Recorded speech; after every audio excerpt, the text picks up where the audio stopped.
اور اہل اعراف بہت سے آدمی کو جن کے ان کے قیافہ سے پہچانیں گے، اور اہل اعراف ہمیں وہ پلسرات پر سے ہے وہ لوگ آدمیوں کو جن کے ان کے قیافہ سے پہچانیں گے، پکاریں گے، کہیں گے کہ تمہارے جماعت اور تمہارے اپنے کو بڑا سمجھنا تمہارا کچھ کام نہ آیا، اپنے آپ کو گھمنڈ کرنا، اپنے اللہ کے حکم کے بیچ میں الٹے سلٹے کامیں کرنا، یہ تمہارا کچھ کام نہیں آ گیا، یہ دنیا میں تمہارے چلاکی تھی جو دنیا میں ختم ہوگی، آج جہنم کے تابع ہو گئی۔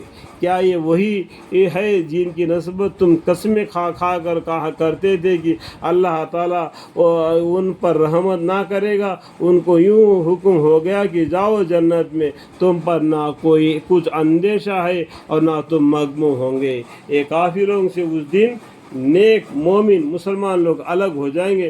اللہ تعالیٰ مومنوں کو مسلمانوں کو کہہ دیں گے کہ جاؤ جنت میں، تم جو شرک کر کے اللہ کے نگاہ میں گر جاتے ہیں، جو ان لوگوں کو اور دوزخ والے جنت والوں کو پکاریں گے۔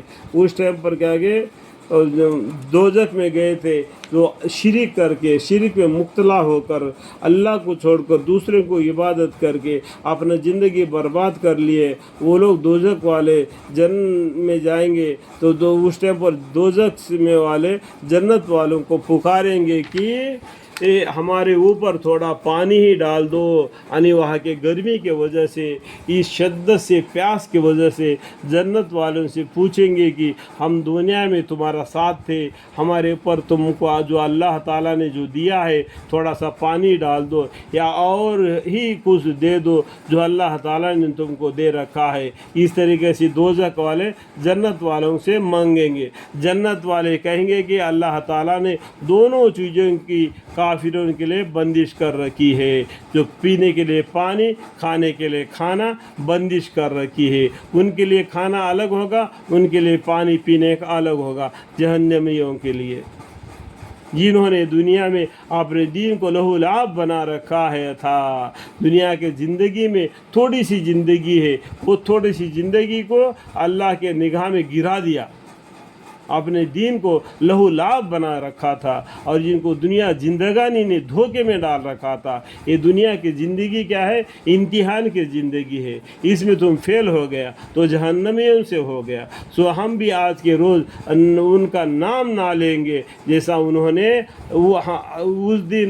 اس دن کا نام تک نہ لیا تھا۔ دنیا میں ایک دن ہم مرنا ہے، دوبارہ جی اٹھنا ہے، اللہ کے سامنے اس کا جواب دینا ہے، اس کا نام تک نہ لیتے تھے۔ اذان جب مسجد میں ہو جاتا ہے تو اس کا خیال بھی نہ کرتے تھے۔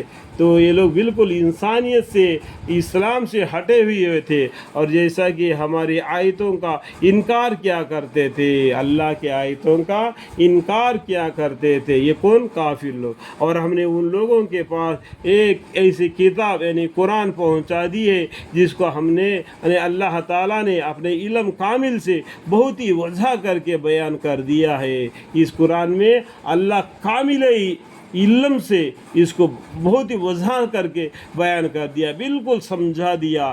تو اس لیے آدم علیہ السلام سے لے کے آخری انسان پیدا ہونے تک کا بات اس قرآن کے ذریعہ ہمیں سمجھا دیا۔ ذریعہ ہدایت اور رحمت ان لوگوں کے لیے ہے جو ایمان لاتے ہیں، بن دیکھے اللہ پر ایمان لاتے ہیں، پیغمبروں کا کہنا کو مان لیتے ہیں، ایک قرآن کریم کی تلاوت کرتے ہیں۔ آج دنیا میں ہمیں اللہ کے سوا ہے کون؟ قرآن ہے۔ اللہ ہم کو دکھتے نہیں، ہم کو دکھتا کیا ہے؟ قرآن ہے۔ اگر ہم کو قرآن پڑھیں گے ہم اللہ سے باتیں کرنے والے بن جائیں گے۔ یہ قرآن ہے، اتنا درجہ رکھتا ہے۔ ان لوگوں کے اور کسی بات کا انتظار نہیں، صرف اس کے آخری نتیجے کا انتظار ہے۔ آخری نتیجہ کیا ہوگا؟ جو نہیں ماننے والوں کے لیے جہنم ہے، ماننے والوں کے لیے جنت ہے۔ جس روز اس کا آخری نتیجہ پیش آئے گا، اس روز جو لوگ اس کو پہلے سے